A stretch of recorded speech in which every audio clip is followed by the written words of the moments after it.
Delhi hospital रे डाक्तरों को हत्या ड्रेसिंग करने बाहानारे आसी गुलीमाड़ कले दुई जन दुर्बृत्त।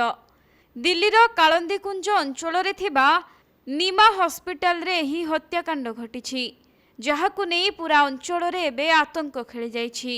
तेबे गुलीमाड़र कारण जଣାपड़ी नथिबा बेले पुलिस एही घटनार तदंत करुछि।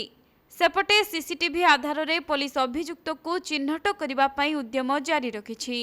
तेबे पुलिस सूत्ररू जहा जଣାपड़ी दुर्बृत्त दुई जन नाबालक सेमानक बयस 16 रु 17 वर्ष हेब।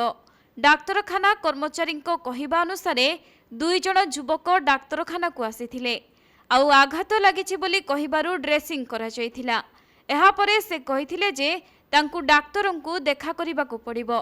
दुहे मिसी डाक्तरन को क्याबिन रे पहुंचिबा परे सेमाने डाक्तरन को उपरकू गुलीमाड़ करिथिले। परे घटनास्थलरू संगे संगे उभय फेरार हो जाइथिले। सूचना पाइबा परे पुलिस घटनास्थल रे पहुंची मृतदेह को उद्धार करने सह सीसीटीवी फुटेज माध्यम रे दिल्ली पुलिस एबे अभियुक्तों को खोजिबारे लागिछि। आउ युवक दुई जन काहेकि डाक्तरों को गुलीमाड़ कले से नहीं पुलिस घटनार तनाघना करुछि।